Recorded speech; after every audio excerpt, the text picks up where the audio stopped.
सोचिए कि आपकी ज़िंदगी बहुत मस्त है। वैसे मस्त उतनी ज़्यादा नहीं है क्योंकि आपका नाम कुछ ऐसा है जो आपका नहीं रहना चाहिए था नाम। मगर फिर भी आपने अपनी ज़िंदगी को ऐसा बनाने के बारे में सोचा था कि कोई भी आपसे आगे ना निकल पाए, लेकिन फिर आपकी ज़िंदगी में एक लड़की की एंट्री हो जाती है। अब पता नहीं आगे क्या होगा, क्या ज़िंदगी तबाह हो जाएगी या फिर ज़िंदगी आबाद हो जाएगी, वो तो आगे ही पता चलेगा। क्योंकि हमारे मेन कैरेक्टर का नाम नासा रख दिया गया रहता है और इसके पेरेंट्स नॉर्मल पेरेंट्स रहते हैं। अब बच्चे का नाम नासा रख दिया गया रहता है तो बच्चे को आती है बहुत प्रॉब्लम, क्योंकि हर कोई इसका नाम का मजाक उड़ाता था। छोटे बच्चे हमेशा इसे परेशान करते थे, नासा नासा बोल। और आप सबको पता है कि नासा एक स्पेस एजेंसी है जो कि अमेरिका की है। तो अब इसने फैसला कर लिया रहता है कि ये सबसे बदला लेके रहेगा और नासा से भी आगे बढ़ेगा, मतलब एक बहुत ही इंटेलिजेंट बच्चा रहेगा। और फिर ये पढ़ाई करना एकदम शुरू कर देता है, सोचता है कि मैं सबको गलत साबित कर दूंगा। फिर बहुत ज़्यादा पढ़ता है, सिर्फ सक्सेस चाहिए रहती है और कुछ भी नहीं, बॉडी भी बनाना शुरू कर देता है। अब यहाँ पे फाइनली बड़ा हो गया रहता है और कॉलेज के दिनों में एकदम आ गया रहता है। इसकी टीचर कहती है कि तुम्हें किसी और कॉलेज में भी अप्लाई कर लेना चाहिए बैकअप के लिए और पेरेंट्स से बात कर लेनी चाहिए। मगर नासा कहता है कि नहीं, मैं अपने में ही दमदार हूँ और मुझे किसी की ज़रूरत नहीं है। मेरे पेरेंट्स नहीं डिसाइड करने वाले हैं कि आखिर मुझे क्या लेना चाहिए क्या नहीं लेना चाहिए। अगले दिन ये अपना ग्रेड देखते हुए जा रहा होता है जो काफ़ी अच्छा आया हुआ रहता है। तब तक इसकी नज़र एक लड़की के ऊपर जाती है जो कि बहुत सुंदर रहती है और सोच रहा होता है कि काश काश ये मेरी वाइफ होती। वैसे ये सचमुच बहुत ज़्यादा ही क्यूट है। और ऐसे ही वो देखते देखते जा रहा होता है और बंदे की नज़र बिल्कुल भी नहीं रहती है क्योंकि वो रोड क्रॉस कर रहा था और ट्रक को ने अपना काम कर दिया। लेकिन नहीं, ये इसिकाई नहीं होने वाला है क्योंकि अभी इसका मरने में थोड़ा सा टाइम बाकी रहता है। और सोच रहा था क्या मेरी ज़िंदगी ऐसे ही व्यर्थ चली जाएगी। मैं तो उसका नाम भी नहीं जान पाया। हमें पता लगता है कि इस लड़की ने उसकी जान बचा ली रहती है और वो कहती है कि तुम ठीक तो हो ना। ड्राइवर भी रुक चुका रहता है, यानी ये इसिकाई नहीं होने वाला है, इसकी जान बच चुकी है। अब ड्राइवर कह रहा होता है कि लड़की को कि तुम्हें तुम्हें भी बहुत चोट आई है, तुम्हें भी हॉस्पिटल चलना चाहिए मेरे साथ। लेकिन वो चली जाती है और ये रोकने की कोशिश कर रहा होता है, कह रहा होता है कि रुको, मुझे ऐसे छोड़ के मत जाओ। ये उठ भी नहीं पा रहा होता है। फिर हमें एक प्रिंसेस की कहानी बताई जाती है जहाँ पर मून प्रिंसेस चली गई रहती है और ना ही उसके फादर ना ही कोई भी उसे नहीं रोक पाया था। ये एक जापानीज मिथिकल स्टोरी होती है। अब वो लड़की चली गई रहती है तो नासा खड़ा हो जाता है और कहता है कि मैं बिल्कुल ठीक हूँ, वो लड़की कहाँ पे गई है। वो ड्राइवर उसे बताता है और फिर नासा कहता है आपका बहुत बहुत शुक्रिया मुझे बताने के लिए, बाय बाय मिस्टर। और यही कहने के बाद वो चला जाता है उस लड़की के पीछे। अब वो जा रहा होता है, सोचता है कि वो बहुत ज़्यादा ब्यूटीफुल है, मुझे वो चाहिए, मैं उसे अपनी वाइफ बनाना चाहता हूँ। फाइनली उसे वो बस स्टैंड पे दिख गई रहती है जो कि बैठी हुई रहती है। ये किसी भी हाल में वहाँ पे जाता है और इसकी हालत बहुत ज़्यादा ही खराब रहती है। वो कहती है कि तुम बहुत ही बुरी तरीके से यहाँ पे सर्वाइव करके आए हो, आओ चुपचाप मेरे बगल में बैठ जाओ। तो वो उसके बगल में बैठता है। फिर ये इसका ब्लड पोंछ रही होती है और कह रही होती है कि तुम्हारी हालत यहाँ पे बहुत ज्यादा खराब है। और ये उसे सूंघ रहा होता है और सोच रहा था क्या लड़कियां इतनी अच्छी स्मेल करती है क्या। वो कहती है कि देखो तुम्हारी हालत बहुत ज्यादा खराब है, तुम्हारी हड्डियां भी टूटी हुई है पैर की और तुम यहाँ तक दौड़ के आए हो, मुझे नहीं लगता है कि ये तुम्हारे लिए सेफ रहेगा, तुम हॉस्पिटल चले जाओ और मैं अब चलती हूँ। ठीक है। और वो सोचता है कि ये कितनी ज्यादा क्यूट है, मतलब सही में, और बाहर स्नो हो रही है तो आखिर तुम कहाँ पर जाओगी। वो कहती है कि देखो मेरा कोई ठिकाना नहीं है, मैं जा रही हूँ। अब जैसे ही नासा सुनता है कि नहीं वो जाने वाली है तो वो किसी भी तरीके से उसे रोकने की कोशिश कर रहा होता है, लेकिन वो कहाँ सुनने वाली थी। वो जा रही होती है और ये सोचता है कि नहीं, मैं इसे नहीं खो सकता हूँ, अगर मैंने इसे खो दिया तो मैं कभी नहीं मिल पाऊंगा। लेकिन यहाँ पर वो बेहोश हो रहा होता है धीरे धीरे कर कर, मगर वो बेहोश नहीं होता और वापस से बाहर आ चुका रहता है। और वो कहती है कि तुम पागल हो क्या, तुम मरने वाले हो। और फिर भी तब वो उसे मून प्रिंसेस की कहानी सुनाता है जो हमेशा हमेशा के लिए चली गई थी और फिर कभी वापस लौट के नहीं आ पाई थी। इसलिए वो कहता है कि देखो मैं तुम्हारे सामने एक प्रपोजल रखना चाहता हूँ, मैं तुम्हें बहुत ज्यादा पसंद करता हूँ और क्या क्या तुम मेरी वाइफ बनोगी। देखो मैं तुम्हारा नाम अभी तक जानता नहीं हूँ, लेकिन फिर भी मैं तुम्हें अपनी वाइफ बनाना चाहता हूँ। वो कहती है ठीक है, हम दोनों शादी कर लेते हैं। और ये सुन के वो काफी खुश होता है, लेकिन अगले ही पल उसकी आंख खुलती है और वो हॉस्पिटल में रहता है। पता लगता है कि ये वहां पे बेहोश हो गया था जैसे उसने मैरिज का नाम लिया था। और ये सोच रहा होता है कि लगता है अब वो उसने मुझे रिजेक्ट कर दिया, क्योंकि उस दिन के बाद से अभी तक मैंने उसे देखा ही नहीं है, आखिर वो कहाँ पर है। तो मुझे खुद के ऊपर ख्याल रखना चाहिए। तो यहाँ पर अब ये चला जाता है, नॉर्मल सी लाइफ जी रहा होता है। कॉलेज में बहुत ही अच्छा नंबर लाया था, प्लेसमेंट नहीं लेता है और ये एक दुकान में काम करना शुरू कर देता है। हालांकि बंदे के पास एक रेंट का घर रहता है और कमाई भी अच्छी खासी रहती है, बहुत ज़्यादा पैसा इसने कमा लिया रहता है, 18 साल का हो गया रहता है। मगर पैसों का क्या फ़ायदा जब आपके पास मन पसंदीदा लड़की ना हो आपकी। तो अब ये पैसों का अचार डालेगा। बेल बजता है, तब देखता है कि वही लड़की रहती है। वो कहती है कि मैंने मैरिज का कॉन्ट्रैक्ट किया था ना, मेरा नाम टी सुगासा है और मैं यहाँ पर तुमसे मैरिज करने के लिए आई हूँ जैसा कि मैंने तुमसे कहा था। और वो सोच रहा होता है कि ओ माय गॉड, आज मैं पहली बार एक लड़की के साथ रहने वाला हूँ। मतलब घर में आज तक हमेशा अकेले रहा है और ये वही लड़की है, मतलब इसे अपना प्रॉमिस याद था और ये मुझे नहीं भूली है। ये कितनी ज़्यादा ब्यूटीफुल है। ये जगह भली थोड़ी-सी छोटी है, लेकिन ये खुशबू बहुत ज़्यादा अच्छी आ रही है इसके अंदर से। क्या मुझे इससे कुछ सवाल-जवाब पूछना चाहिए? तब वो पूछता है, तुम्हारे घर वाले तुम्हारी चिंता नहीं कर रहे होंगे क्या? लेकिन वो मैरिज सर्टिफ़िकेट निकालती है और कहती है कि तुम्हें इस पे साइन करना होगा। वो एकदम चिल्लाने लगता है, क्या सचमुच ये मैरिज सर्टिफ़िकेट मेरे लिए? वो कहती है, नहीं करना ठीक है, मैं इसे वापस ले ले रही हूँ। तब वो कहता है कि नहीं, मैं इस मैरिज सर्टिफ़िकेट पे ज़रूर साइन करूँगा, क्योंकि मैं तुम्हारा हस्बैंड बनना चाहता हूँ। अब बंदा बहुत ज़्यादा एक्साइटेड रहता है। वो कहती है कि थोड़ा कम बोला करो, वरना आस-पड़ोस के लोग सुन लेंगे तो क्या होगा? वो कहता है कि अच्छा ठीक है, अब तो हमारी एज भी हो चुकी है। वो बताती है कि कुछ लीगल डॉक्यूमेंट्स भी लगेंगे, लेकिन इसमें नहीं लगते हैं। वैसे भी इसमें बस कुछ साइन चाहिए और कुछ भी नहीं। तो वो साइन तुरंत ही कर देता है, कहता है कि ऐसा मौका वापस से नहीं आने वाला है ज़िंदगी में, और ये बहुत ज़्यादा खुश होता है।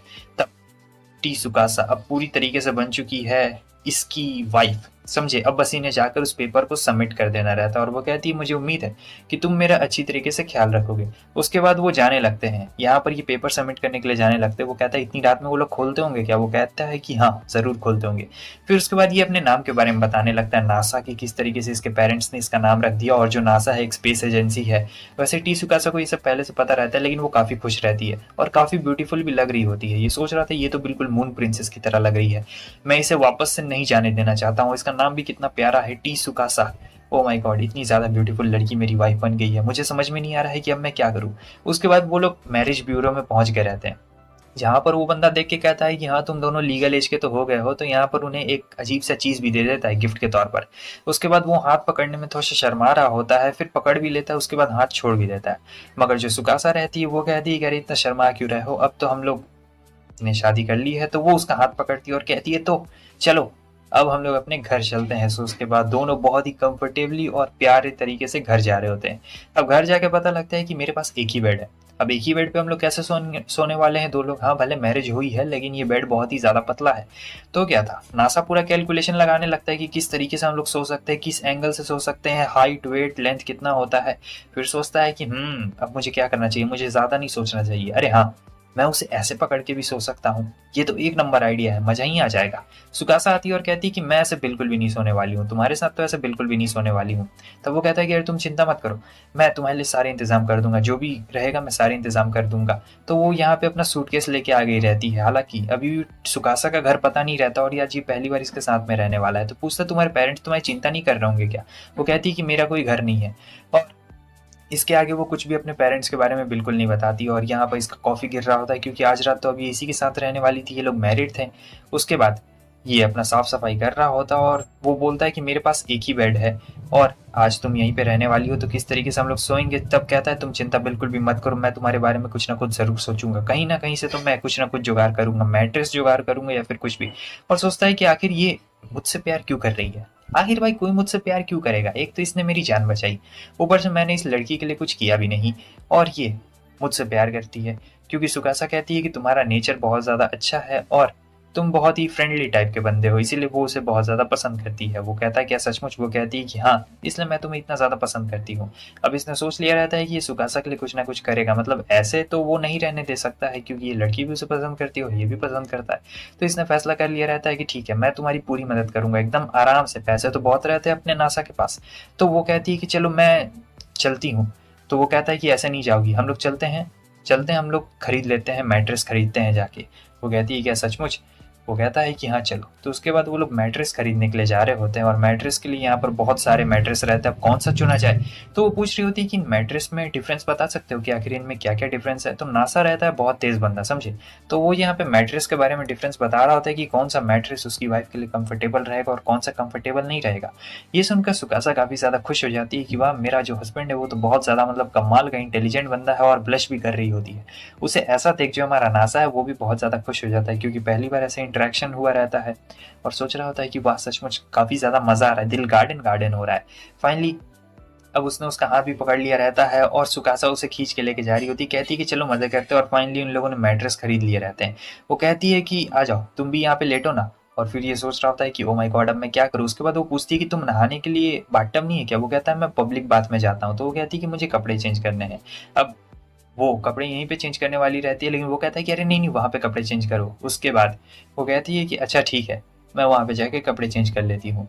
तो अब ये पूरी तरीके से रेडी रहती है, उसका हाथ भी पकड़ती है और कहती है ऐसे ही पकड़ना चाहती हूँ मैं तुम्हें, और वह कपड़े चेंज कर रही होती है और ये सोचता है कि ओ माय गॉड पहली बार कोई कपड़े चेंज कर रहा है, बहुत ज़्यादा ठरकी से महसूस हो रही होती है। बंदा सही बोलो तो समझदार के साथ ठरकी रहता है।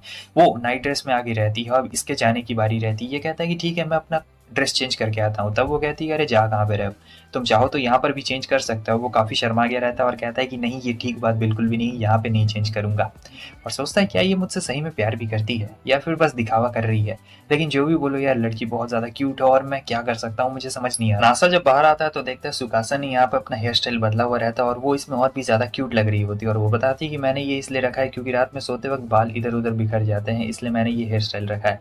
वैसे सच बोलो तो ये लड़की एकदम मास्टरपीस है, ऐसा नासा सोच रहा होता है। अब फाइनली सोने का वक्त इनका आ चुका रहता है। वो कहती है गुड नाइट डार्लिंग। दिल पे एकदम अटैक आ जाता है। अब इसे तो नींद आ नहीं रही होती है, लेकिन वो सो गई रहती है क्योंकि उसकी सांसें बहुत धीरे धीरे और अलग तरीके से चल रही होती है, तो ये उसे ही घूरता जा रहा होता है। हालांकि उसे नींद में चलने की बीमारी रहती है, तो यहाँ पे इसके बाल भी खुल गए रहते हैं। और फिर ये जाती है और जाकर पानी भी पी रही होती है। बहुत ही अजीब तरीके से हमें दिखाया जाता है कि एकदम घूम के पलट जाती है और ये किस करने जाता है, तो वो सोचता है कि नहीं नहीं ये स्पेशल मोमेंट है, जब वो उठी रहेगी तब मैं उसे किस करूंगा पहली बार। तो क्या होता है कि ये पानी पीने के लिए यहाँ पे चली जाती है, उसके बाद वापस आती है और सीधे इसके पीछे आके खड़ी हो जाती है। अब ये सोच रहा होता है कि क्या ये मुझे किस करने वाली है या फिर मुझे हक करने वाली है, पता नहीं यहाँ पे क्या होने वाला है। लेकिन ऐसा होता कुछ भी नहीं है, वो उसके ऊपर ऐसे लेट जाती है, फिर रोल करते करते ऐसे चली जाती है और उसका पूरा चादर ही खींच लेती है। अब सुबह में समझ में नहीं आ रहा होता है कि अरे मेरे बाल खुले हुए हैं और ये चादर मैंने किसका ले लिया है, और वो उसे बता भी नहीं रहा होता है। यहाँ पे ये अपना ड्रेस चेंज करने वाली रहती है, लेकिन वो कहता है कि अरे नहीं यहाँ पे मत करो, मेरे सामने नहीं। लेकिन वो कहती है हम लोग तो मैरिड है ना। फिर वो दूसरी रूम में जाकर अपना ड्रेस चेंज कर रही होती है और फिर वो टीसुकासा चैन कहता है। वो कहती है कि तुमने मुझे टीसुकासा चैन क्यों कहा, तुम्हें ऐसे नहीं बुलाना चाहिए, बच्चों वाला नाम लगता है। लेकिन नासा उसे चिढ़ाते हुए कह रहा होता है कि नहीं मैं तुम्हें सुकासा चैन ही बुलाऊंगा। वो कहती है ठीक है तुम्हें जो बुलाना है तुम वो बुला सकते हो, और मैं तुम्हें क्या बुलाऊंगा, नासा चैन। हाँ, और इधर ये लोग का मजाक चल रहा होता है क्योंकि वो इसे डार्लिंग बुला रही होती है और वो उसे सुकासा चैन बुला रहा होता है। असल में जो सुकासा सान या सुकासा चैन रहता है ये एक तरीके से रिप्रेजेंट करने का तरीका होता है जो आपके बहुत ही डियर या लव्ड वंस रहते हैं, और जो हमारी सुकासा रहती है वो इसे डार्लिंग डार्लिंग बुला रही होती है। एक सीन में हमें दिखाया जाता है सुकासा यहाँ पे रेडी हो जाती है, तभी नासा आता है और कहता है कि तुम बहुत ही ब्यूटीफुल लग रही हो, लगता है जैसे तुम किसी की वाइफ हो। कहती है कि बेवकूफ मैं तुम्हारी वाइफ हूँ। नासा तो इसके बारे में भूल ही गया था कि अब वो इंगेज हो चुका है, मतलब शादी हो गई है। उसके बाद वो जाती है और फ्रिज में ढूंढ रही होती है कुछ खाने का सामान, तो वो काफी इंप्रेस हो जाती है क्योंकि नासा ने काफी सारा सामान रखा था और कहता है कि मुझे खाना बनाना भी आता है। वो कहती है कि वाह तुम तो सचमुच कमाल के हो। तब नासा बताता है कि मैंने अपना डाइट और अपना न्यूट्रिशिस्ट अपने तरीके से बनाया है और मैं सारे सब्जियों को जिस तरीके से उबाल के खाना रहता है ताकि सारे न्यूट्रिएंट्स मेरे बॉडी को मिले उस तरीके से बनाता हूँ। तब सुकासा कहती कि मैं तुमसे अच्छा खाना बना सकती हूँ, बस मुझे अच्छी तरीके से इंग्रेडिएंट्स चाहिए। नासा सोचता है क्या सचमुच, और उसके बाद जब वो खाना बना के इसे देती है तो उसका खाना बहुत ही ज्यादा टेस्टी रहता है, नासा के खाने से बहुत ज्यादा टेस्टी। और सोच रहा होता है कि मुझ में और इसमें तो जमीन आसमान का अंतर है, इसे बस इंग्रेडिएंट्स चाहिए। उसके बाद ये सारा सामान बना लेती है। तब वो कहती है कि मुझे नहाना है, नहाने का सामान है क्या घर पे। वो कहता है कि नहीं।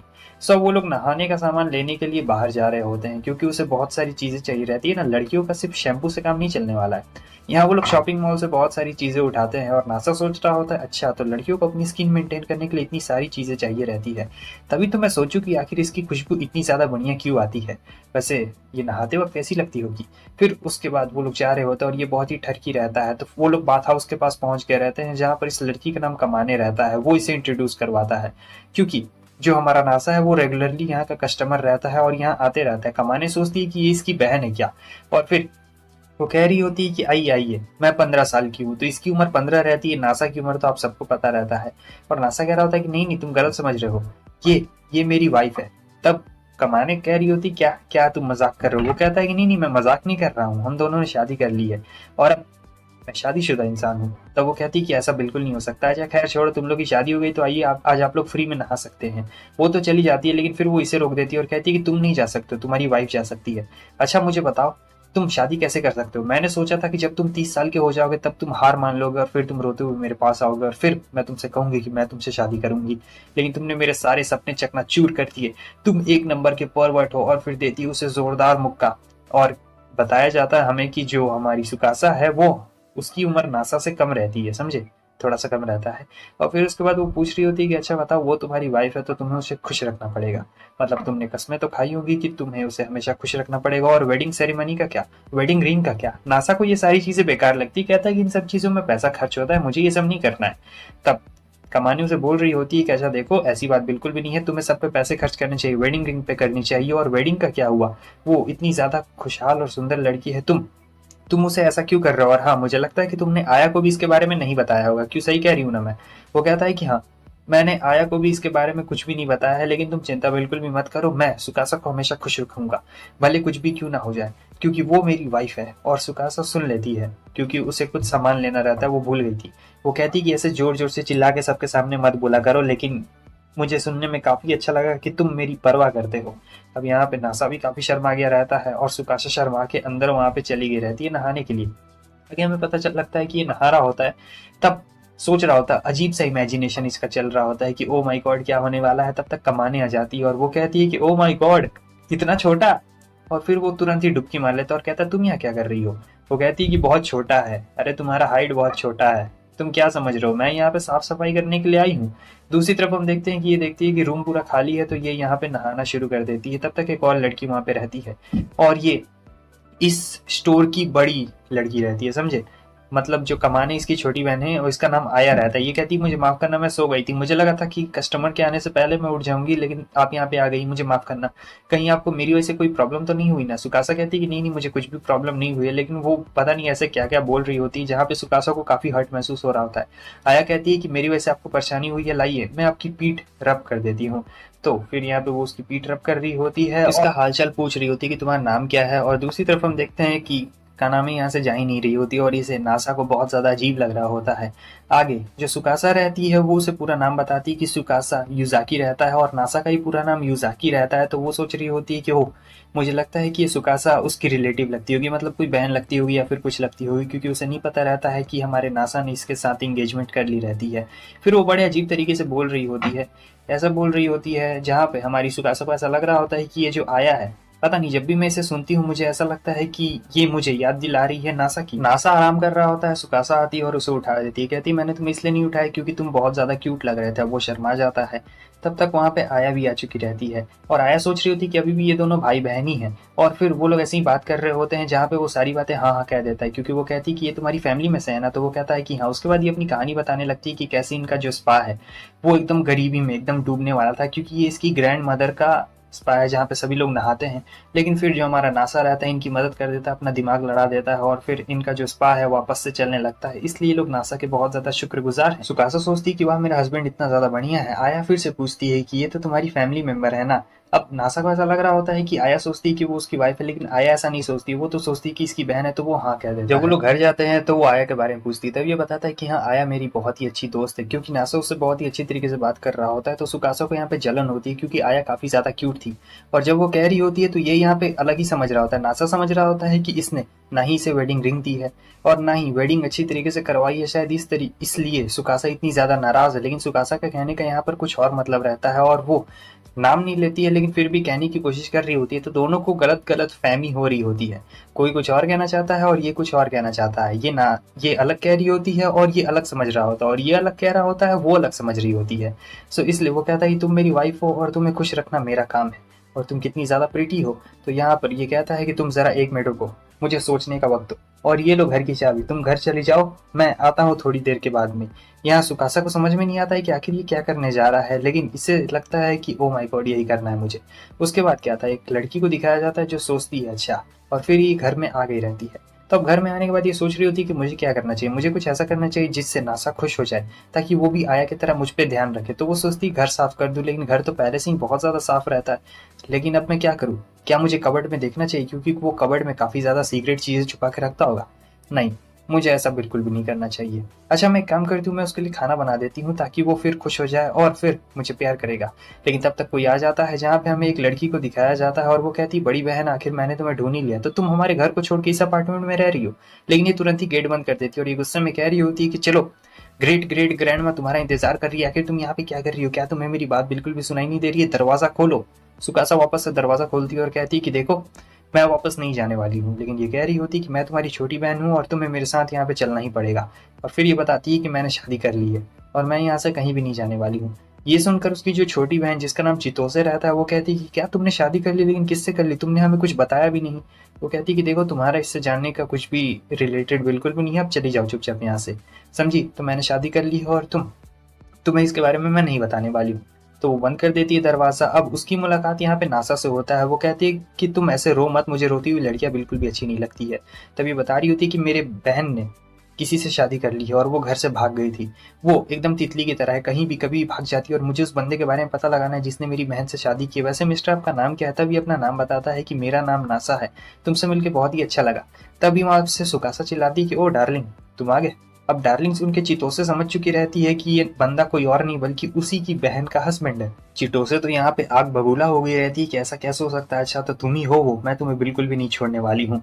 और फिर सुकासा पीछे से आती है और बताती है कि ये मेरी छोटी बहन है। और नासा यहाँ पे सारी बातें समझ चुका रहता है। वो काफी अच्छी तरीके से इसे ग्रीटिंग कर रहा होता है कि मेरा नाम नासा युजाकी है। लेकिन यहाँ तो चिटोसे को बहुत ज्यादा गुस्सा आ रहा होता है और कह रही होती है कि नहीं, ऐसा बिल्कुल भी नहीं हो सकता है, तुम्हारे जैसे चोमू से क्यों शादी करेगी ये।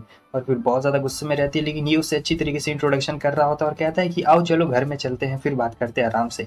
और काफ़ी अच्छी तरीके से व्यवहार भी कर रहा होता है। लेकिन चिटोसे को तो यहाँ पे बहुत ज़्यादा गुस्सा रहता है और ये अपना अलग अलग लेसन भी उसे समझा रहा होता है। चिटोसे कहती है कि बस बहुत हो गया, अब तुम मरने वाले हो, मैं तुम्हें नहीं छोड़ूंगी। वो उसे कार में डाल के चली जाती है और फिर पूछ रही होती है कार में, तुम मेरी बहन तुमसे शादी क्यों करेगी, आखिर तुम में ऐसा क्या खास बात है। तब नासा सोचता है कि लगता है मैं कोई हैंडसम सुपरस्टार हीरो हूँ इसलिए उसने मुझसे शादी की है। तब वो कहती है कि नहीं, ऐसी बात बिल्कुल भी नहीं है। अब ये लोग घर में आ चुके रहते हैं जहाँ पर वो कह रही होती है कि मैं तुम लोग का डाइवोर्स करवाऊंगी किसी भी तरीके से। तो यहाँ पर उन लोगों ने मेड्स को बुलाया रहता है जहाँ पर मेड्स के साथ इसे फोटो लेना रहता है। सो एक मेड तो एकदम रेडी रहती है, वो तो यहाँ पे अपने कपड़े भी उतारने के लिए एकदम रेडी हो जाती है। लेकिन वो कहती है कि नहीं, कपड़े नहीं उतारना है, किसी भी तरीके से हमें फोटोशॉप करना है जहाँ पर हमें नासा को ऐसा दिखाना है कि एक नंबर का परवर्ड है, समझी, और फिर हम लोग इसका डाइवोर्स करवा देंगे। तो वो कहते हैं कि अरे, जिसके बारे में आप बात कर रहे थे वो तो यहाँ पे है ही नहीं।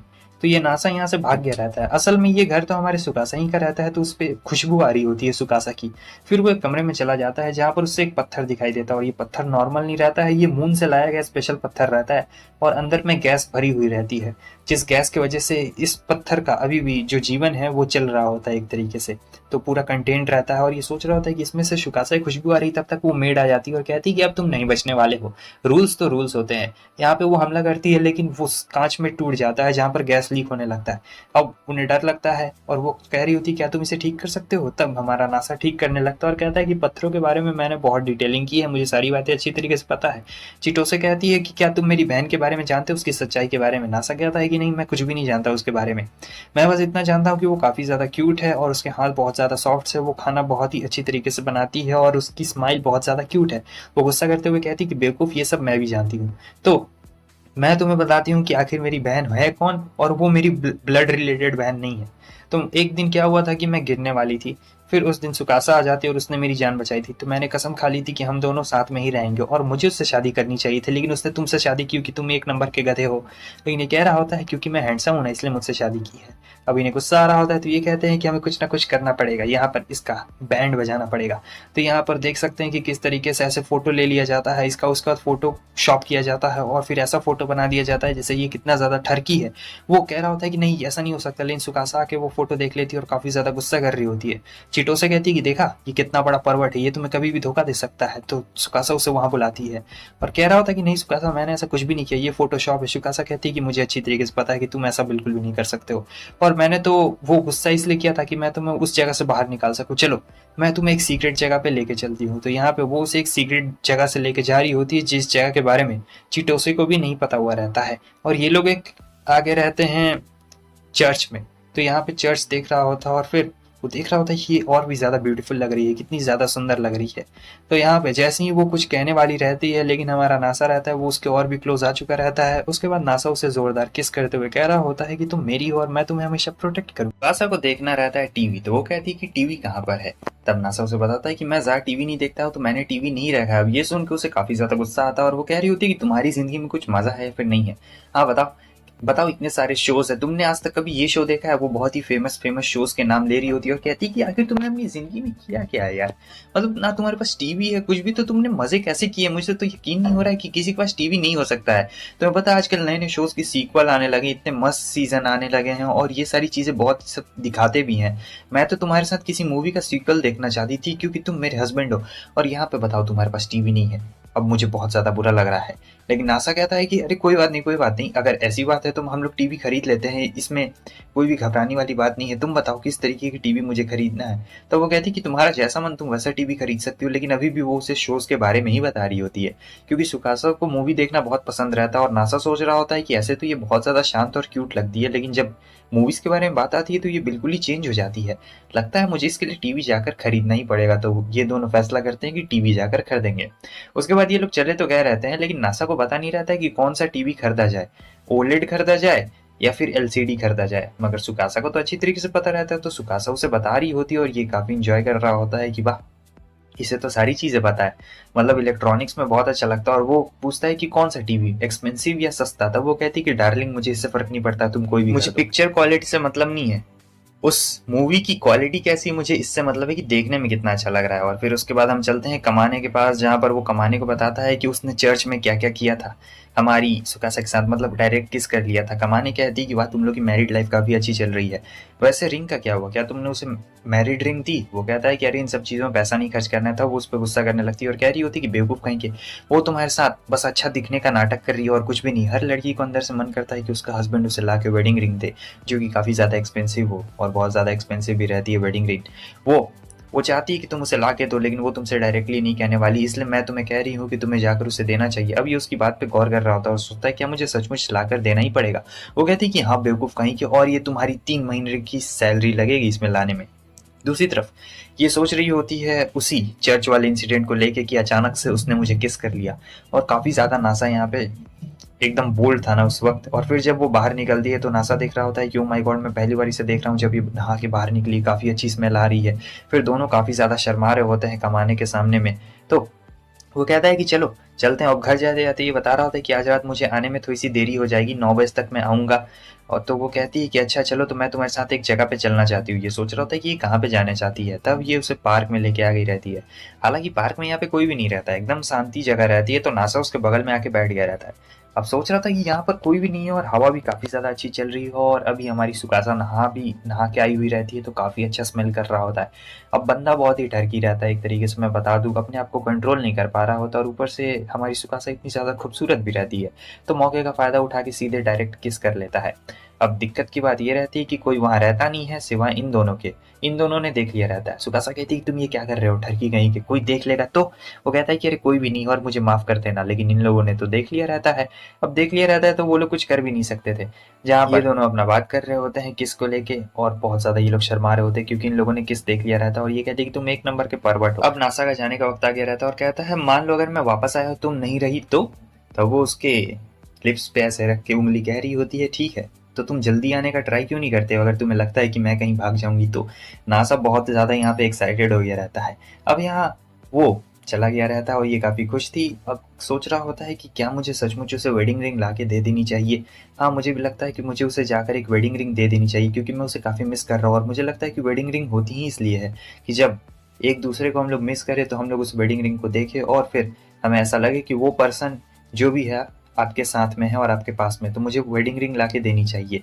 अब यही चीज नासा एकदम काम करते वक्त सोच रहा होता है। उसके पास पैसे भी बहुत रहते हैं वेडिंग रिंग खरीदने के, तो इसलिए वो घर आता है और पूछता है डार्लिंग कैसी हो, और फिर वो कहती है कि ठीक हो डार्लिंग। तो यहाँ पे वो उससे पूछ रहा होता है वेडिंग रिंग के बारे में, और बोलता है कि मुझे वो लेना है, तुम्हारे लिए गिफ्ट में लेना है। तो यहाँ पर उसे पता लगता है कि जो वेडिंग रिंग होती है वो अलग चीज होती है, और इसके अलावा हमें बताया जाता है कि ये इसकी 3 महीने की सैलरी से आने वाली है, क्योंकि ये बहुत ही अलग टाइप की होती है। एक एंगेजमेंट रिंग रहती है जिसे आप पहन के कहीं भी जा सकते हैं, पार्टी में जा सकते हैं, और लड़कियां इसे शो ऑफ करने के लिए भी पहनती हैं। मगर जो वेडिंग रिंग रहता है उसे हस्बैंड और वाइफ दोनों एक ही उंगली में पहनते हैं, और दोनों का एकदम रिंग भी सेम रहता है, और इसे आपको हमेशा पहनना रहता है। ये एंगेजमेंट रिंग की तरह नहीं होती है, और ये भी बहुत ज्यादा एक्सपेंसिव रहती है। वो कहता है कि ठीक है मैं तुम्हारे लिए ये रिंग जरूर खरीदूंगा, बताओ कितना?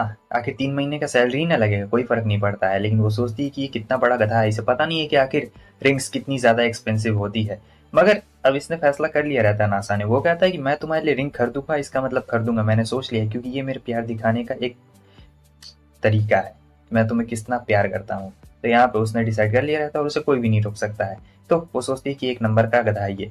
फिर जब वो लोग जाते हैं तब इसके होश उड़ चुके रहते हैं, क्योंकि एक डायमंड का रिंग खरीदने में लगभग लगभग 3 लाख रुपए लगने वाले थे वहाँ के हिसाब से। और वो बताती है कि ये तो सर यहाँ का सबसे ज़्यादा सस्ता है, क्योंकि हमारे डायमंड्स की क्वालिटी इतनी ज़्यादा बेटर है, इसलिए यहाँ पर पैसे कुछ थोड़े ज़्यादा लगते हैं, लेकिन आप चिंता मत करिए, हमारे पास और भी ज़्यादा महंगे वाले हैं। बताइए आप कौन सा देखना चाहेंगे। अब 3 लाख ही सुन के तो इसका होश उड़ चुका रहता है और सोचता है इसके आगे मैं क्या ही बोलूँ, क्या ही खरीद सकता हूँ। वैसे इनकी कंपनी बहुत ज़्यादा महंगे में बेच रही होती है, तो कहता है ठीक है एक एक डायमंड रिंग दे दीजिए, लेकिन सुकासा उसे लेके भाग जाती है और फिर कहती है कि बेवकूफ़, कहीं कि इतना ज़्यादा महंगा खरीदने की कोई भी जरूरत नहीं, हम लोग कहीं और जाके सस्ते दामों में भी खरीद सकते हैं। वो कहता है क्या सचमुच? और वो कहती है कि हाँ, इतने ज़्यादा पैसे उड़ाने की कोई भी ज़रूरत नहीं है। तो अब ये लोग देख रहे होते हैं कि कौन से शॉप में, तो ये लोग एक शॉप जाते हैं, यहाँ पे थोड़ा सस्ता दे रहा होता है। वो कहता है कि 60,000 भी कुछ सस्ता नहीं है, मतलब ठीक है। तो फिर यहाँ पे बहाने बना रहा होता है, सुकासा उसे लेके आ जाती है और ये सोचता है कि मैं, मुझे यकीन नहीं होता है कि मतलब डायमंड रिंग इतने ज़्यादा महंगे मिलते हैं। मगर वो कहती है कि अरे तुम्हें कोई भी ज़रूरत नहीं है। मगर वो कहता है कि नहीं, मैं रिंग दे के रहूँगा ताकि हम दोनों को एक दूसरे की याद आती रहे। तब वो किस दे देती है और कहती है कि तुम बहुत ही ज़्यादा अच्छे हो और तुम मेरी कितनी परवाह करते हो। तो यहाँ पे सबसे सस्ती वाली रिंग ला के देता है। भाई सबसे ज़्यादा सस्ती वाली मिली होती है, पूरे शहर में सबसे सस्ती रहती है। वो कहती है कि देखो मुझे इससे फ़र्क नहीं पड़ता कि तुमने सबसे सस्ता खरीदा या फिर सबसे महंगा खरीदा, तुमने ये मेरे लिए खरीदा क्योंकि तुम मुझे पसंद करते हो और स्पेशली मेरे लिए तुमने ये खरीदा है, तो मुझे ये बहुत ज़्यादा पसंद है। सस्ती हो या महंगी इससे कोई भी फ़र्क नहीं पड़ता है, समझे। और फिर दोनों हाथ में हाथ डालते हुए जा रहे होते हैं। रात में क्या होता है कि इसे चलने की बीमारी होती है, सुकासा को सबको पता है, तो वो वापस से चल रही होती है। अब इसे वापस से लगता है कि वो उसका ब्लैंकेट ले लेगी, लेकिन नहीं, ये तो उसके बगल में ही सो गई रहती है। अब सुकासा की स्मेल काफ़ी ज़्यादा मस्त आ रही होती है और ये एक नंबर का परवट तो रहता ही है, तो सोचता है कि क्यों ना मैं इसे हक कर लूँ। तो यहाँ पे वही होता है, वो उसे हक कर लेता है और सोचता है कि अरे माय गॉड, ये तो बहुत ज़्यादा सॉफ्ट सॉफ्ट है, मज़ा आ रहा है।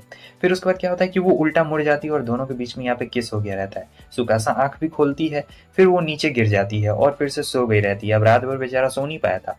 सुबह उठ के सोच रहा होता है कि मुझे लगता है हमें बेड ले लेना चाहिए और हमें एक नए अपार्टमेंट में भी चले जाना चाहिए। अपार्टमेंट हम दोनों के लिए काफ़ी ज़्यादा छोटा है, या फिर एक नया बेड ही ले लूँ। और वैसे भी नए अपार्टमेंट में हम लोग काफ़ी मज़े कर सकते हैं, हम दोनों साथ मिलकर टीवी देख सकते हैं, उसका भी तो मन था मेरे साथ मूवी देखने का, हम लोग बहुत सारी चीज़ें कर सकते हैं। ओ माय गॉड, बेचारा ठरकपन में अपना गीला होते जा रहा होता है और सोचता है कि कहीं नए अपार्टमेंट में वो मुझे अपने साथ बुलाए, नहाने के लिए मज़ा आ जाएगा। तो वो जाके बोलता है कि हमें नए अपार्टमेंट में शिफ्ट हो जाना चाहिए, क्या कहती हो, तुम्हारे इसके बारे में क्या कहना है। लेकिन वो कहती है कि नए अपार्टमेंट से क्या लेना देना, ये घर हमारे लिए बढ़िया तो है, हम लोग यहाँ पे आराम से रह तो रहे हैं एक ही बेड पे, और वैसे बढ़िया तो है। तब ये जाता है कनामे के पास और उससे बोल रहा होता है कि हमें एक नया अपार्टमेंट ले लेना चाहिए क्या, या फिर उस बेड पे। वैसे वो सारी बातें तो नहीं बताता है, लेकिन कुछ कुछ बातें बताता है। और फिर वो कहती है कि सोचो अगर वो तुम दोनों एक ही साथ एक ही बेड पे सो हाथ पकड़ के, तो तब ये काफी ज्यादा शर्मा गया रहता है और फिर कानामे को कहता है, मगर वो अपार्टमेंट भी उसे अच्छा लगता है। ये गुस्से में कह रही होती कि अगर मेरे पति के पास एक ऐसा अपार्टमेंट रहता ना जो बहुत छोटा है, जहाँ पे नहाने के लिए ना बाथटब हो ना देखने के लिए टीवी, तब तो मैं उसे लात मार के निकाल देती।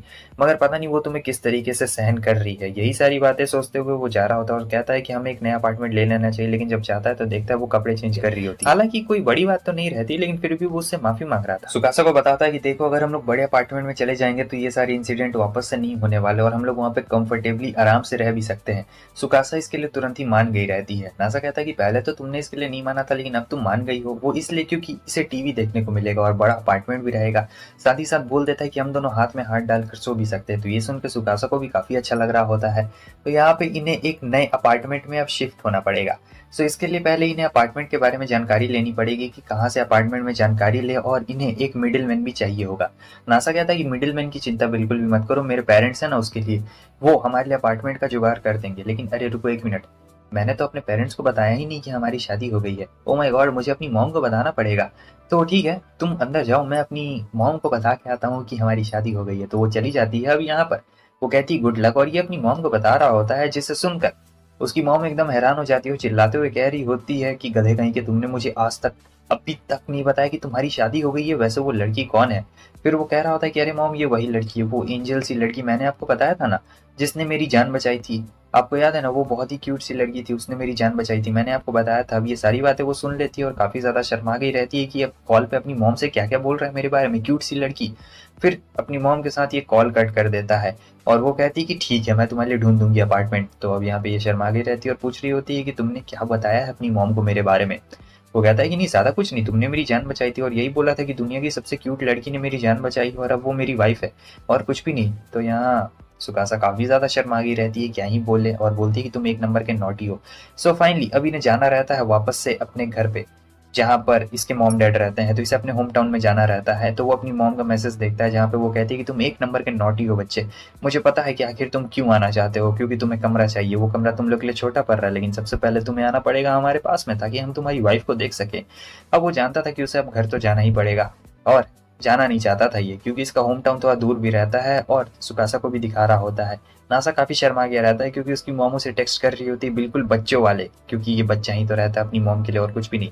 यहाँ सुकासा कहती है कि मैं तुम्हारी मॉम से मिलना चाहूंगी, काफ़ी इंटरेस्टिंग पर्सन है, लेकिन वो कहता है कि मत मिलना, तुम मिल के तुम्हारा दिमाग खराब हो जाएगा मॉम डैड से। लेकिन वो कहती है कि नहीं, मुझे लगता है कि वो दोनों पक्का नेचर के बहुत ज़्यादा ही अच्छे होंगे, और हमें पता लगता है कि इन्हें इन्हें भी पता लग गया रहता है कि वो दोनों जा रहे हैं। तब ये कहती है कि हो सकता है कि वो लोग हनीमून की तरह एक तरीके से हो जाएगा, और ये बात उसे अच्छी नहीं लगती है, क्योंकि इन्हें जाना रहता है अपने होम टाउन जो काफ़ी दूर रहता है, और नासा के मन में भी यही आता है कि ये तो एकदम हनीमून की तरह हो जाएगा। सुकासा आती है और कहती है कि मुझे एक कैमरा चाहिए। पूछता है कि कैमरा क्यों चाहिए? तब वो बताती है कि देखो, हम अपने सारे मोमेंट्स को कैप्चर करना चाहते हैं, क्योंकि हम लोग इतने दूर जाने वाले हैं, तो वहाँ तक मैं सारे अपने वेडिंग के जितने मोमेंट्स रहेंगे हम सबको कैप्चर करेंगे। तो यहाँ पे कैमरा आ चुका रहता है। अब कैमरा आने के बाद वो नासा को कह रही होती है कि 2-4 पिक्चर्स क्लिक कर दो। शुरुआत तो हमेशा लेडीज से ही होती है, तो यहाँ वो एकदम रेडी रहता है। सबसे पहले तो वो ऐसे फोटोज देख रही होती है और देखती है कि कैमरा क्वालिटी बहुत ज़्यादा अच्छा है, और बोलती है कि मैं अपने डेली रूटीन का एकदम फोटो फ्रेम एकदम पूरा लगाना चाहती हूँ, पूरा मज़ा आएगा देखने में, काफ़ी ज़्यादा मज़ा आने वाला है। नासा काफ़ी ज़्यादा शर्मा रहा होता है कि वो पहली बार इसकी फ़ोटो क्लिक करने वाला है। सो यहाँ पे वो उसकी फ़ोटोज़ क्लिक करता है और एक नंबर का ठरकी बंदा रहता है, ठरक भर गई रहती है अंदर में, और कहता है कि कैमरा तो एक्साइटिंग है। फिर बहुत सारी फ़ोटोज़ क्लिक करता है। इसी की वाइफ रहती है, लेकिन फिर भी ऐसे शर्मा रहा होता है जैसे किसी और की हो।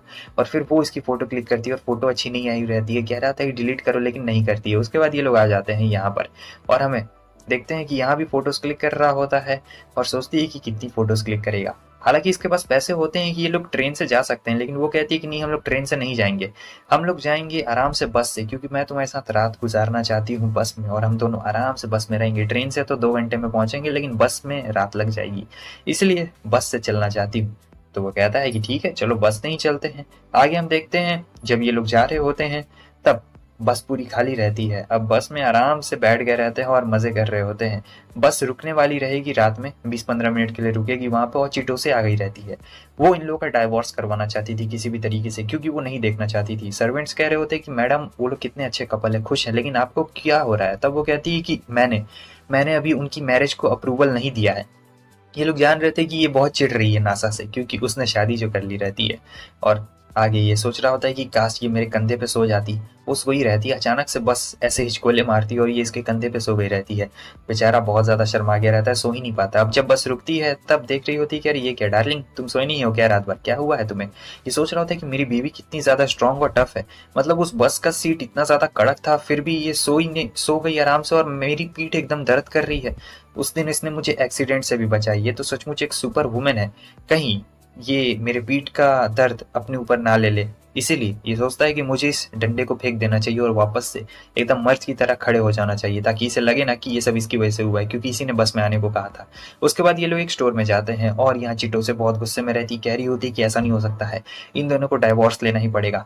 मैं ऐसा बिल्कुल भी नहीं होने देने वाली हूँ, मैं इन दोनों का रिश्ता तोड़वा कर ही रहूंगी, ये हनीमून नहीं हो। चिटो से अपने साथियों को कह रही होती है कि देखना, ये एक एयरपोर्ट है, और ये जो एयरपोर्ट है ये डाइवोर्स वालों के लिए स्पेशली एयरपोर्ट है, क्योंकि जो भी कपल यहाँ पे जाते हैं वहाँ पे उनका डाइवोर्स हो जाता है। इसलिए वो बहुत ज़्यादा खुश थी, लेकिन उसके दोस्त कहते हैं कि अभी तो कुछ हुआ नहीं।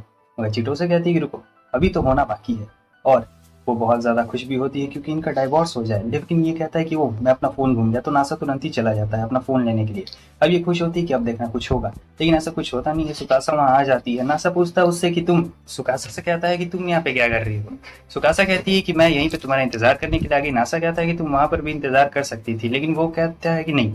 और फिर इधर चिटोसे सोच रही होती है कि अब पक्का इन दोनों के बीच में कुछ होने वाला है, लेकिन कुछ नहीं होता। वो लोग दोनों टर्मिनल पे जाते हैं जहाँ वो कहती है कि हमें कुछ नई नई चीज़ें ट्राई करनी चाहिए। तब ये नॉर्मल चीज़ बोलता है, लेकिन सुकासा उससे कहती है कि यहाँ पे भी आके नॉर्मल चीज़ ट्राई करोगे, बेवकूफ़ कहीं के, हमें यहाँ पे कुछ नया ट्राई करना चाहिए, कुछ ऐसा जो हमने टोक्यो में कभी खाया ना हो। तो नासा को तो ज़्यादा कुछ पता नहीं रहता है क्योंकि वो पढ़ाकू बच्चा रहता है, लेकिन सुकासा ऐसी बिल्कुल भी नहीं थी। सुकासा उसे बहुत सारी चीज़ें बता रही होती है कि देखो हम लोग यहाँ पे क्या खा सकते हैं और क्या नहीं खा सकते। तो वहाँ पे एक स्पेशल डिश रहती है, तो वो कहती है कि हमें यही ऑर्डर करना चाहिए, और ये चीज़ बहुत ज़्यादा सिमिलर भी लग रही है। खैर, अब इनका जो ऑर्डर रहता है वो आ चुका रहता है। देखने में बिल्कुल किसी नॉर्मल नूडल्स की तरह लग रहा होता है और टेस्ट में भी बिल्कुल वैसा ही लगता है, लेकिन सुकासा ने ऑर्डर किया रहता है तो वो इससे अच्छा ही बता रही होती है।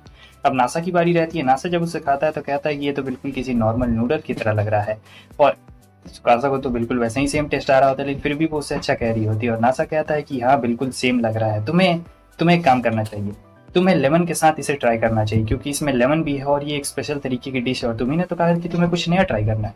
तो यहाँ पे सुकासा जब लेमन खाती है तो उसे बहुत ज़्यादा यहाँ पे खट्टा लग रहा होता है, और नासा बहुत तेज़ रहता है यहाँ पर, वो एक नंबर का ठरकी भी रहता है, इसलिए तुरंत फोटो भी क्लिक कर देता है। और आगे ये दोनों ऐसे ही हंसी मजाक करते जा रहे होते हैं। बहुत ज़्यादा वक्त हो गया रहता है। चिटोसे के दोस्त कह रहे होते हैं कि वाह कितने अच्छे कपल है, तुम इनका डाइवोर्स क्यों कराना चाहती हो, लेकिन वो कहती है कि चुप रहो।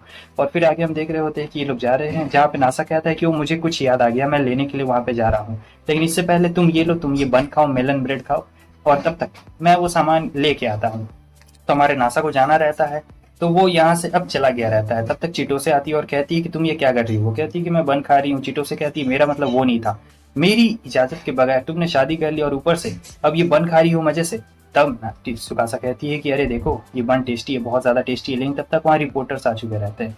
अब ये लोग इन रिपोर्टर्स के सामने नहीं फंसना चाहते थे, इसलिए जो चिटोसे रहती है चलो मेरे साथ चलो, लेकिन सुकासा उससे कह रही होती है नहीं मैं तुम्हारे साथ नहीं जाने वाली हूँ। और नासा गया रहता है तो वो नासा को लेकर चली गई रहती है, और ये भी इसे लेकर चली गई रहती है।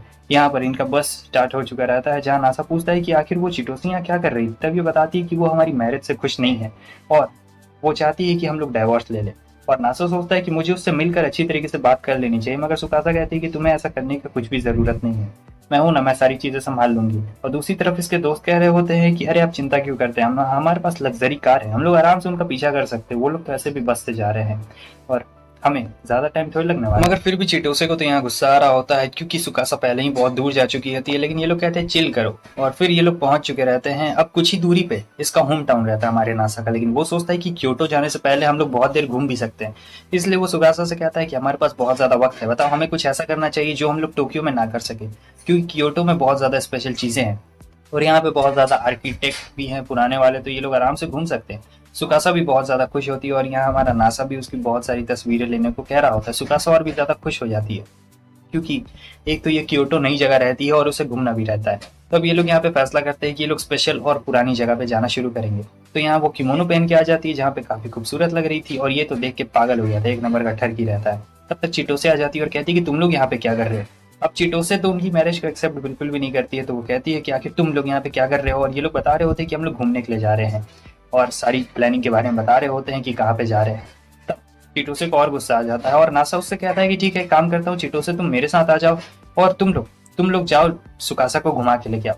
तो यहाँ पे वो लोग चले गए रहते हैं लग्जरी कार में अपना, और फिर ये दोनों डिस्कस करेंगे क्योंकि चिटोसे यहाँ पे फैसला करेगी कि हमारा नासा सुकासा का हस्बैंड होने के लायक है या फिर लायक नहीं है, इसलिए इसी बात पे अब उससे बहस चल रही होती है। तो ये काफी अच्छी तरीके से बिहेव कर रहा होता है लेकिन यहाँ पर फिर भी चिटोसे गुस्सा आ रहा था। और दूसरी तरफ इधर ये लोग सुकासा से पूछ रहे होते कि आखिर तुम्हें नासा इतना पसंद क्यों है कि तुमने डायरेक्ट शादी ही कर ली। तो यहाँ वो बता रही होती है हमारे नासा की खूबी के बारे में कि कैसे उसने जब पहली बार अपने दोस्त से मुझे मिलवाया था तो वो उसके नेचर पे जाता है, ये नहीं कि पर्सन कैसा भी उससे फर्क नहीं पड़ता है, लेकिन बहुत ही अच्छी तरीके से वो पेश आता है और इसीलिए मुझे वो इतना ज़्यादा पसंद है, इसलिए मैं उसके ऊपर फिदा हो गई थी। और दूसरी तरफ जो हमारी चिटोसे रहती है वो यहाँ पे देख रही होती है कि आखिर नासा उससे किस तरीके से बिहेव कर रहा था, क्योंकि नासा काफ़ी अच्छी तरीके से बिहेव कर रहा था। चिटोसे को लगता ही नहीं कि कोई इंसान इस तरीके से बिहेव कर सकता है, उसे ऐसा लग रहा था कि ये कहीं बस दिखावा तो नहीं ना कर रहा है, लेकिन नहीं ऐसा नहीं रहता। नासा जेन्युइनली जो भी उसका साइड रहता है उसी टाइप का उसका नेचर भी रहता है और वैसा ही वो बिहेव कर रहा था। और फिर ये पूछती है कि आगे तुम्हें मेरी बहन के बारे में क्या पता है, तुम्हें पता भी है वो कितनी ज़्यादा एथलेटिक है। सोचता है कि वाह एथलेटिक है, तब तो और भी ज़्यादा मज़ा आ जाएगा। और बहुत ठरकी ठरकी सोच यहाँ पे सोच रहा होता है, लेकिन चीटों से समझ चुकी रहती है और उसे बहुत ज़्यादा गुस्सा आ रहा होता है इसके ऊपर। कहती है कि ठीक है। और फिर जब ये आके बता रहा होता है कि किस तरीके से जो हमारी सुकासा है उसने 2 साल पहले इसकी जान बचाई थी और उस दिन से ये उसके ऊपर फिदा हो गया है, इसीलिए इसीलिए ये सारी चीज़ें हुई है। और फिर वो बहुत अजीब तरीके से नासा रहता है ना, तो बहुत ज़्यादा दिमाग लड़ा रहा होता है और अपना एक्सप्लेनेशन उसे समझा रहा होता है। हालांकि चीटोसे को सारी बातें समझ में आ चुकी रहती है कि जैसा उसने नासा को सोचा था वो वैसा बिल्कुल भी नहीं है और बहुत ही अच्छा इंसान है। फाइनली वो चली गई रहती है और सुकासा और हमारा जो नासा रहता है ये दोनों जा रहे होते हैं अब नासा के होम टाउन में, मतलब उसके मॉम डैड से मिलने के लिए। रात हो गई रहती है, ये लोग फाइनली जा रहे होते हैं और बहुत ज़्यादा करीब पहुंच चुके रहते हैं यहाँ पर। वो कहती है क्या तुम्हारे मॉम डैड मुझे पसंद करें, क्योंकि हमने कभी भी एक दूसरे से मिला नहीं है।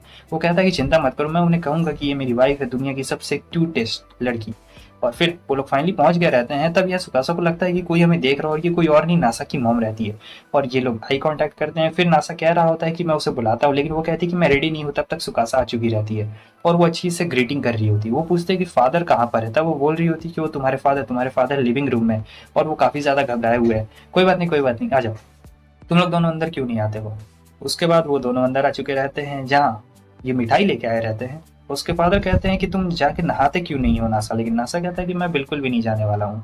यहाँ पे इसके पेरेंट्स थोड़े से घबरा रहे होते हैं, थोड़े इंट्रोवर्ट टाइप के रहते हैं। और जो हमारा नासा रहता है वो कहीं भी नहीं जाने वाला था, क्योंकि वो सोच रहा था कि कहीं इसके बचपन की नंगी तस्वीरें ये लोग इसकी वाइफ को ना दिखाएं। और जब सुकासा उससे कहती है कि जाओ नासा जाकर नहा लो, तुम्हारे पेरेंट्स कह रहे हैं, तब वो एक ही बार में चला जाता है। यहाँ पे उसके डैडी इतनी देर से कह रहे थे तो वो नहीं जा रहा था, लेकिन उसके कहने के बाद तुरंत चला जाता है। अब जब वो नहा के आता है तो पूछता है कि मेरे पेरेंट्स ने क्या बोला। तब वो कहती है कि मैं तुम्हें नहीं बताने वाली हूँ, तुम्हारे पेरेंट्स ने मुझे तुम्हारे बारे में एक सीक्रेट चीज़ बताई है और मैं वो तुम्हें बिल्कुल नहीं बताने वाली हूँ। अब ये सोच रहा था कहीं सचमुच इन्होंने मेरी तस्वीर तो नहीं ना दिखा दी इसे। उसके बाद ये बता रहा होता है कि देखो हमारे घर में जितनी भी चीज़ें, फ़ोन, मोबाइल, लॉकर, क्लाउड में सब चीज़ रखता हूँ और लॉकर एकदम सेफ है। वेडिंग रिंग और फोटो सारे एकदम बढ़िया तरीके से रखे हुए, कोई टेंशन लेने वाली बात नहीं है। मॉम आती है और कहती है कि हम लोग तुम्हारे बगल वाले कमरे में, तो तुम लोग ज़्यादा शोर मत मचा। वो समझ नहीं आया कि आखिर उसकी मॉम कहना क्या चाहती है कि ज़्यादा शोर मत मचाना। लेकिन फिर थोड़ी देर के बाद समझ आता है कि आज वो पहली बार अपनी वाइफ के साथ ऐसे सोने वाला, उसके पेरेंट्स बगल वाले कमरे में है। तो वो समझ ही रहता है कि आखिर वो कहने का क्या मतलब रहता है। और फिर बहुत ज़्यादा शर्मा रहा होता है, सोच रहा होता है कि अच्छा। वो कहती है कि ठीक है मैं नहा के आती हूँ। वो कहता है कि हाँ जाओ जाओ नहा के आओ, अपना टाइम लो। फिर वो नहा के रेडी हो चुकी रहती है और हमारा बंदा ठरकी रहता है, सोच रहा होता है कि आज हम पहली बार सेम लेवल पे सोए हुए हैं, क्या मैं इसे अब कह दूं, वैसे ये बहुत ज्यादा क्यूट लग रही है। और फिर वो कह देता है कि आओ मेरे हाथ पे सो जाओ। तो वो उसके हाथ पे सो जाती है। ऐसे दर्द तो हो रहा था लेकिन दिखाता है कि नहीं मुझे कुछ भी नहीं हो रहा है। सुकासा को पता लग गया रहता है और वो कहती है कि तुम्हारे हाथ में दर्द हो रहा है ना, लेकिन वो कहता है कि नहीं मेरे हाथ में बिल्कुल भी दर्द नहीं हो रहा है। तो वो कहती है अच्छा। और फिर वो जब ऐसे मुड़ती है तो इसके हाथ में बहुत जोर से दर्द होने लगता है। वो समझ चुका रहता है। फिर सुकासा जारी होती है और वो कहता है कि मुझे गुड नाइट किस चाहिए सोने से पहले। तो यहाँ पे किस भी हो चुका रहता है दोनों के बीच में, गुड नाइट किस रहता है। और जब वो सुबह उठती है तो सोच रही होती है कि ये बंदा वही ठरका है, पता नहीं क्या क्या करते रहता है। और शर्म भी बहुत जोर से आ रही होती है, क्योंकि इनके पेरेंट्स, मतलब नासा के पेरेंट्स बगल वाले कमरे में तो रहते हैं। जब ये ड्रेस चेंज कर रही होती है तब ये छुपके से देख भी लेता है। खैर इसमें कोई दिक्कत वाली बात नहीं है अब। और फिर उसके बाद ये इसके फादर से मिलती है, जहाँ पे इसके फादर सोच रहे होते हैं नासा की कि अब मैं इससे क्या बोलूँ, मतलब पहली बार मिले हुए रहते हैं और सोच रहे होते हैं, एकदम घबरा चुके रहते हैं। तो वो बताती है कि आप आर्कियोलॉजिस्ट है ना, नासा ने आपके बारे में बताया था। तो वो इसे अपना ऑफिस दिखाने के लिए लेके जाते हैं, जहाँ पे बहुत सारी किताबें रहती है। और वो कहते हैं कि कैसा लगा। तब वो कहती है अच्छा तो नासा को तेज दिमाग आपसे ही मिला है। लेकिन वो कहते हैं कि अरे नहीं, दिमाग के मामले में वो हमसे बहुत ज़्यादा आगे है, हम लोग तो उसके सामने कुछ भी नहीं है। तो वो पुरानी किताबें दिखा रहे होते हैं जहाँ पे आर्कियोलॉजी के बारे में बहुत ज़्यादा चीज़ें लिखी हुई रहती है। तब तक नासा आता है और पूछ रहा होता है कि आप इसे क्या बता रहे थे। तब वो कहती है कि नहीं मैं पुरानी चीज़ें देख रही थी। वो कहता है कि तुम्हें तो पुरानी चीज़ों में इंटरेस्ट नहीं ना था, लेकिन वो ऐसा कह रही होती है कि नहीं मुझे बहुत ज़्यादा इंटरेस्ट है।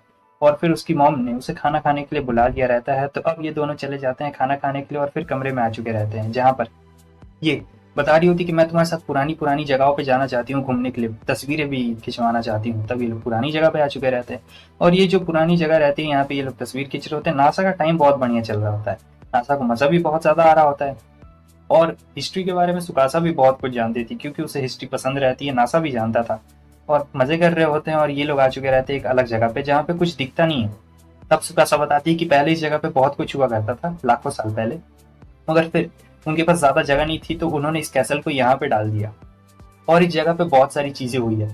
अच्छा तुम एक काम क्यों नहीं करते हो, हम लोग यहाँ पे पहली बार घूमने के लिए आए हैं, तो एक काम करती हूँ कि मैं तुम्हारा वीडियो बना देती हूँ और तुम इसे यूट्यूब पे डाल देना, यही बढ़िया रहेगा। तो वो वीडियो रिकॉर्ड करना शुरू करता है और इसे कुछ पता ही नहीं लगता है कि आखिर अब ये क्या बोले। कहता है कि मेरा नाम नासा है और मेरी शादी हो गई है। और वो कहती है कि ऐसे नहीं बोलना है बुड़बक, थोड़े अच्छे तरीके से बोलना है तुम्हें, समझे। और फिर से वो करना शुरू कर देती है, लेकिन उसे शर्म आ रही होती है और इसे काफ़ी मज़ा आ रहा होता है, और ये बताती कि मैं तुम्हें एक चीज़ नहीं बताने वाली हूँ, क्योंकि जो हमारे नासा के फादर रहते हैं उसने सुकासा को कहा रहता है कि हमारे बेटे की जान बचाने के लिए बहुत बहुत शुक्रिया, क्योंकि वो हमारा इकलौता बेटा है और साथ ही साथ वो बहुत ज़्यादा नाजुक भी है। ऐसी बात है कि देखो वो बचपन से ही अकेला रहा है और हम लोग बहुत ज़्यादा खुश है कि हमें वैसा बेटा मिला। साथ ही साथ उसकी जान खतरे में थी, तुमने उस दिन उसे ट्रक से बचाया था, हम तुम्हारे शुक्रगुजार हैं। लेकिन सुकासा कहती है कि कोई बात नहीं, उसकी मॉम भी सुन रही होती है बाहर से। और फिर अब इनका जाने का वक्त आ चुका रहता है, जहाँ पे ये लोग कहते हैं कि अच्छी तरीके से जाना, और सुकासा और नासा के फादर बहुत ज़्यादा क्लोज आ चुके रहते हैं। वापस आते हैं तो देखते हैं कि इनका अपार्टमेंट पूरी तरीके से जल गया रहता है, और नासा देखता है कि उनका लैंडलॉर्ड वहाँ पे, तो वो जाके पूछ रहा होता है कि आखिर हुआ क्या है। तब उनका लैंडलॉर्ड बताता है कि एक हादसा हो गया था जिसकी वजह से पूरा घर अब जल चुका है और सारा सामान भी जल गया है। लेकिन नासा को बिल्कुल भी फिक्र नहीं होती है, उसे एक पॉट मिला हुआ रहता है जो कि उसके दोस्तों ने दिया था, तो वो उसी में काफ़ी ज़्यादा खुश रहता है। और सुकासा सोच रही होती कि ऐसे सिचुएशन में भी ये कितना ज़्यादा काम है। यही बात तो मुझे इसकी बहुत ज़्यादा अच्छी लगती है कि ये सारी सिचुएशंस को अच्छी तरीके से हैंडल करता है। और वैसे भी इसने कहा था कि सारी जो मेन चीज़ें हैं उसने तिजोरी में रख डाली है, तो कोई डरने वाली बात नहीं है और सब चीज़ बिल्कुल सेफ है। तो सुकासा को ये देख के काफ़ी अच्छा लगता है कि जो हमारा नासा यानी उसका हस्बैंड है वो एकदम कॉन्फिडेंटली और एकदम आराम से इस सिचुएशन को समझ रहा है। और फिलहाल अभी ये लोग जा रहे हैं एक नया घर ढूंढने के लिए, क्योंकि ये घर तो जल चुका है और वो रिपेयर नहीं होने वाला। और ये कहती है आई लव यू, मुझे तुम्हारी ये चीज़ बहुत अच्छी लगती है, लेकिन वो बताती नहीं है कि कौन सी चीज़ अच्छी लगती है। सो फाइनली हमें पता लगता है कि ये बाथ हाउस में आया हुआ रहता है और सोच रहा था कि मुझे एक होटल ले लेना चाहिए।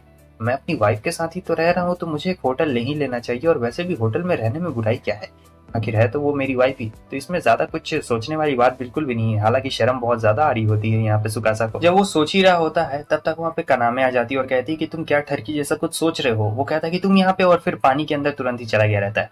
कनामे कहती है कि मुझे पता है तुम लोग को रहने के लिए एक जगह चाहिए, इसलिए मुझे लगता है कि तुम लोग यहाँ पर रह सकते हो, क्योंकि हमारे पास पहले से ही एक रूम खाली है। फिर सुकासा आ जाती है और वो बता रहे होते हैं कि कैसे अब ये लोग यहाँ पे शिफ्ट होने वाले हैं। वो कहती है कि ठीक है मैं पूछ लेती हूँ। तो कनामे यहाँ पे उन्हें उनका कमरा दिखाने के लिए लेके जाने वाली रहती है, क्योंकि नया जगह तो रहता नहीं है, तो और वैसे भी ये कनामे का बचपन का दोस्त रहता है, तो वो उन्हें रूम दिखाती है।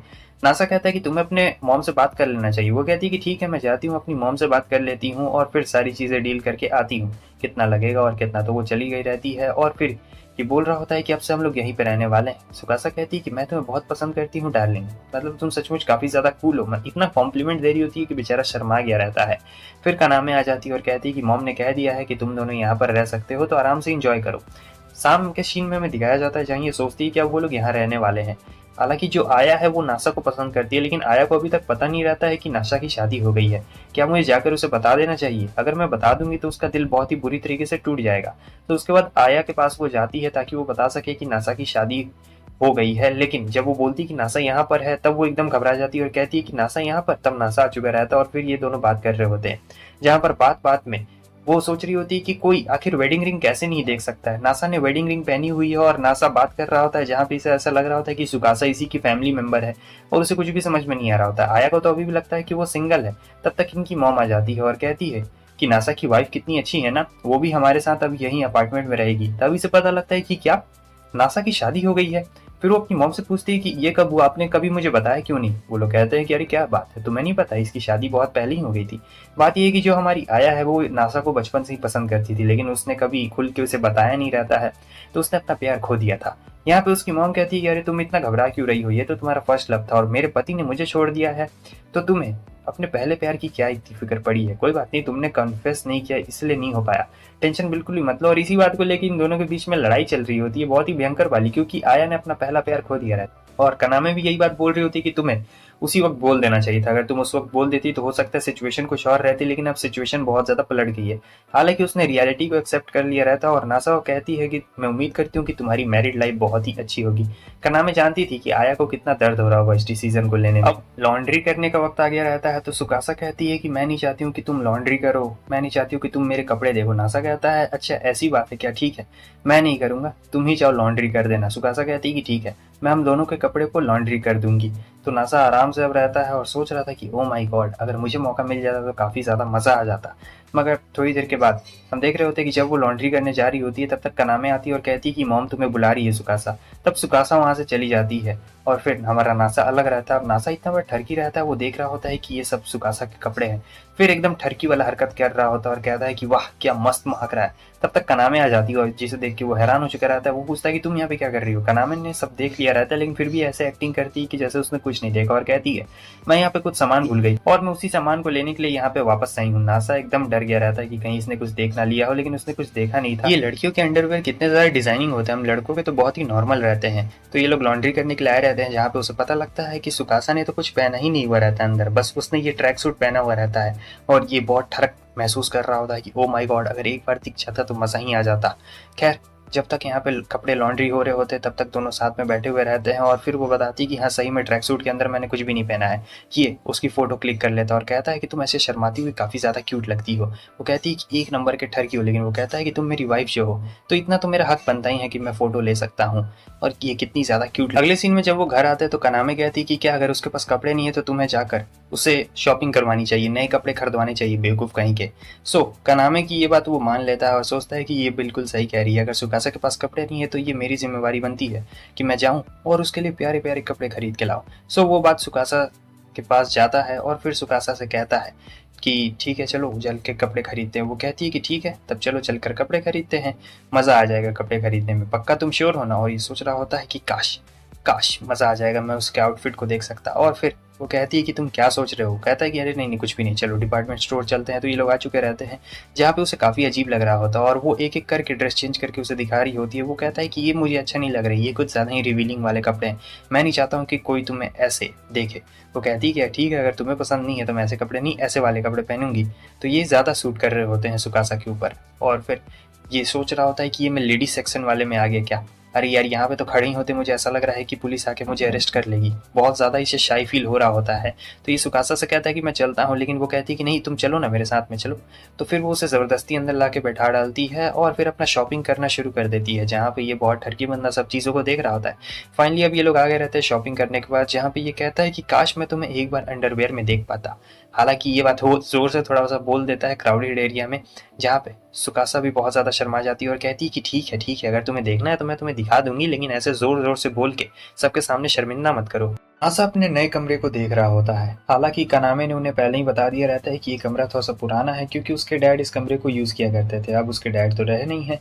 तो ये सोच रहा होता है कि ये कमरा बहुत ज़्यादा पुराना लग रहा है, लेकिन चलो जो भी है ठीक है, कम से कम रहने को तो मिल गया है। और सुकासा यहाँ पे कह रही होती है कि मैं तुम्हारे लिए खाना बनाने वाली हूँ। सुकासा ने उसके लिए खाना बनाया रहता है और वो कहता है कि हमारे पास तो कुकर है ही नहीं, आखिर तुमने चावल किस तरीके से बनाए। वो बताती है कि देखो इंसान बहुत पहले से राइस बनाते आ रहे हैं और हमें इसके लिए कुकर की ज़रूरत बिल्कुल भी नहीं पड़ती, हम लोग इसे किसी पॉट में भी बना सकते हैं।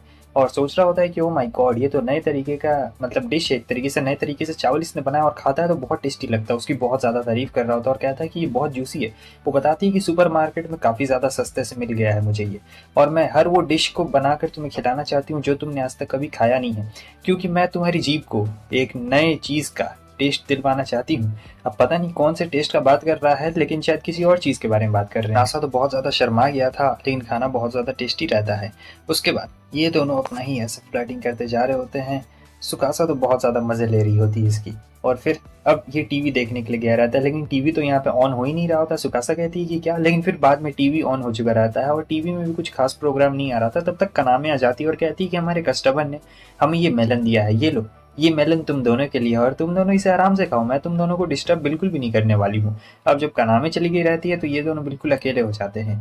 तो इसके बाद वो लोग मेलन को काटते हैं और बहुत शर्माते हुए खाना शुरू कर देते हैं। तो मेलन काफ़ी ज़्यादा टेस्टी लग रहा होता है, तो ये दोनों खाते हैं और खाना बहुत ज़्यादा टेस्टी लग रहा होता है। सो नासा के दिमाग में एक आइडिया आता है कि मैं तुम्हें मेलन खिलाऊंगा। वो कहती है कि क्या, मगर मुझे बहुत ज़्यादा शर्म आ रही है। वो कहता है कि तुमने मुझे पहले खिलाया था ना, याद है तुमने मुझे नूडल्स खिलाए थे, अब मेरी बारी है। मैं तुम्हें वो सारी चीज़ों का एक्सपीरियंस दिलवाना चाहता हूँ जो तुमने आज तक कभी एक्सपीरियंस ना किया हो। फिर वो अपना बड़ा सा मुँह खोलती है, छोटा सा मुँह खोलती है और बड़ा सा बाइट लेती है, काफ़ी टेस्टी लगता है और ऐसे ही वो लोग खा जाते हैं आधे से ज़्यादा मेलन को। उसके बाद जब वो कनामा के साथ था तो उसका लैंडलॉर्ड का फ़ोन आता है, जहाँ पर वो उसे बिल्डिंग की डिटेल भेजता है। वो कहती है क्या इतनी जल्दी मूव आउट करने जा रहे हो। वो कहता है कि हाँ, उसने कहा है कि नया घर जाके देख लो तो बनने वाला है।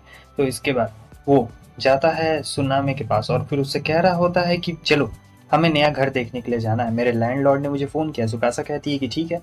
तो वो लोग आगे रहते हैं। सुकासा कहती है क्या तुम्हारा लैंडलॉर्ड कुछ तेल का बिजनेस करता है क्या, मतलब ये जगह? वो कहता है कि मुझे नहीं पता है, लेकिन उसने कहा था, इसी लोकेशन को भेजा है उसने, और कहा था कि हमें रेंट भी उतना ही देना पड़ेगा। चलो अब यहाँ पे आ गए हैं तो घर भी चलकर देख ही लेते हैं। तो सुकासा उसे लेके अंदर जाती है, और ये होटल नहीं, ये तो महल लग रहा होता है, मतलब बहुत ही ह्यूज और काफ़ी एक्सपेंसिव लग रहा होता है। वो देखती है कि वाह सचमुच कमाल का है, किचन भी है, बाथटब भी है, काफ़ी मज़ा आ रहा होता है, नज़ारे का मज़ा ले रही होती है।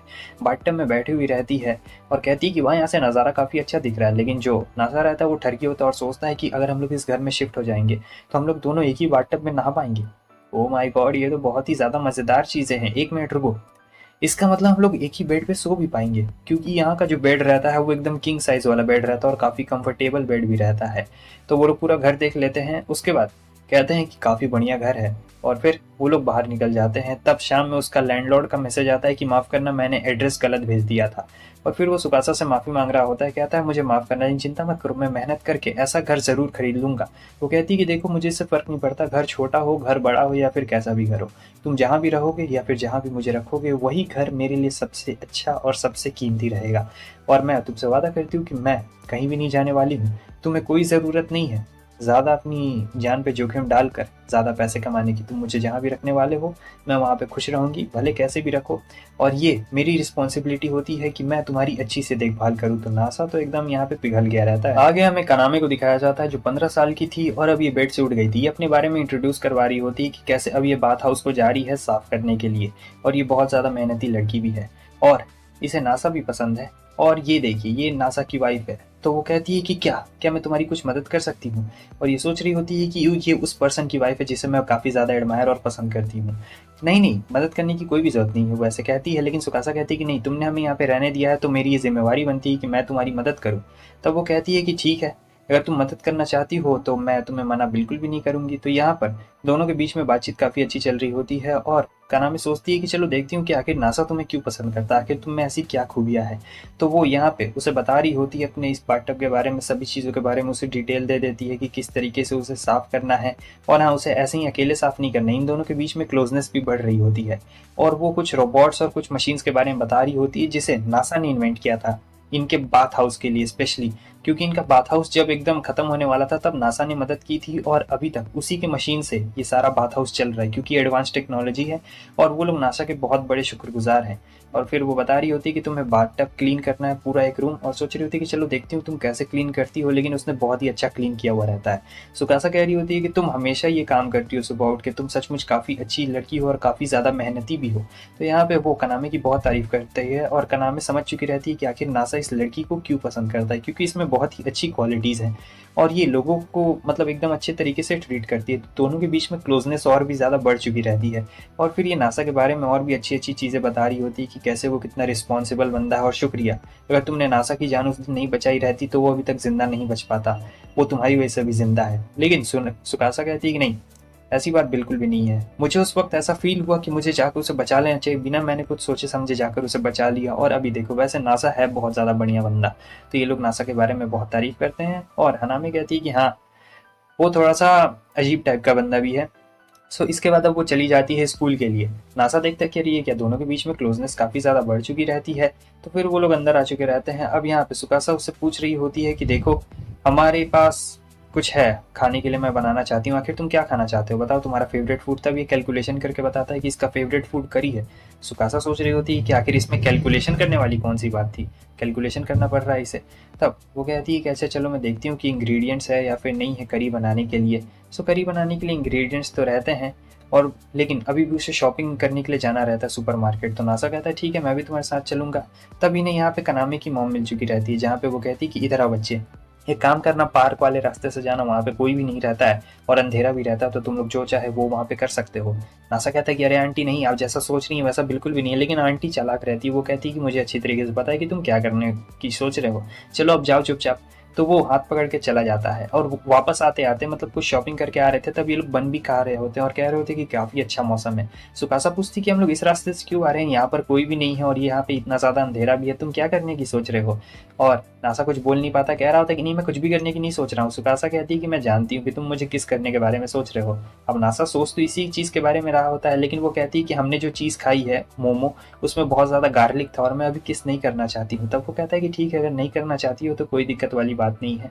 लेकिन ये सोच रहा होता है कि अब मैं क्या करूँ, तो वो जाके उसे पकड़ ले और पकड़ने के बाद सोच रहा होता है कि ओ माय गॉड कितना ज़्यादा सॉफ्ट सॉफ्ट है, क्या सभी का इतना ही ज़्यादा सॉफ्ट होता है।